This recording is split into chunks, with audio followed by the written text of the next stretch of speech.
Praise the Lord Jesus Christ. எனக்கு அன்பார்ந்த தேவ ஜனங்களே, தேவனின் சத்தங்கிற நிகழ்ச்சிக்கு நான் உங்களை வரவேற்கிறேன். ஆண்டவருக்கு நான் மனதார நன்றி சொல்கிறேன். என்னோட கூட சங்கீதம் 24வது அதிகாரம் 5வது வசனம் எடுத்துக்கோங்க. அவன் கர்த்தரால் ஆசீர்வாதத்தையும் தன் ரட்சிப்பின் தேவனால் நீதியும் பெறுவான். ஆமீன். தேவனுடைய வார்த்தை சொல்கிறது வேதத்தில் என்னென்னா, ஆசீர்வாதம் கர்த்தர்கிட்டேருந்து வரணும், நம்முடைய ரட்சிப்பின் தேவனால தான் நமக்கு நீதியும் கிடைக்கணும்.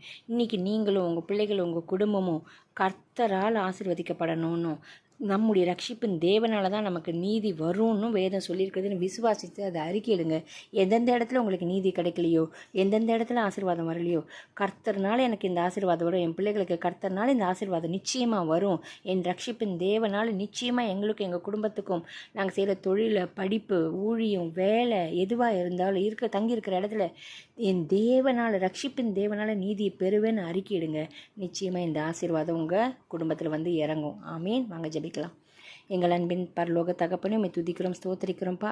ஆண்டவரே, ஆசீர்வாதம் கர்த்தரிடத்திலிருந்து வருகிற தகப்பனே, ரட்சிப்பின் தேவனால் ஆண்டவரே, தேவ ஜனங்கள் ஒவ்வொருவரும் ஆண்டவரே நீதியை பெறும்படியாக ஆண்டவரே இறங்குவீராக. ஆண்டவரே, இப்பொழுதும் இதை கேட்டுக்கொண்டு தேவ ஜனங்கள் ஆண்டவரே எந்தெந்த விஷயத்தில் இன்னும் நீதி கிடைக்காம, இன்னும் எந்தெந்த இடத்துல ஆசீர்வாதம் கிடைக்காம இருக்கும், கர்த்தரால் ஆசீர்வாதம் வரட்டும், ரட்சிப்பின் தேவனால் நீதி கிடைக்கட்டும். ஆண்டவரே, ஆண்டவரே, இந்த வாக்கு தத்தம் நிறைவேறுவதற்கு ஆண்டவரே அவர்கள் எந்தெந்த இடத்துல மாற வேண்டுமோ ஒரு மனம் திரும்புதல் உண்டாகட்டும்.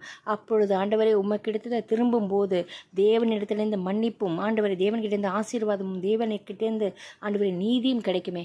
அப்படிப்பட்ட சுதந்திரம் தேவ ஜனங்களுக்கு கிடைக்கும்படியாக சொல்லுகிற எங்களுக்கும் எங்கள் குடும்பத்துக்கும் கிடைக்கும்படியாக ஜெபிக்கிறோம். இயேசுவின் நாமத்தினால் ஜெபிக்கிறேன் பிதாவே. ஆமீன். ஆமீன். God bless you.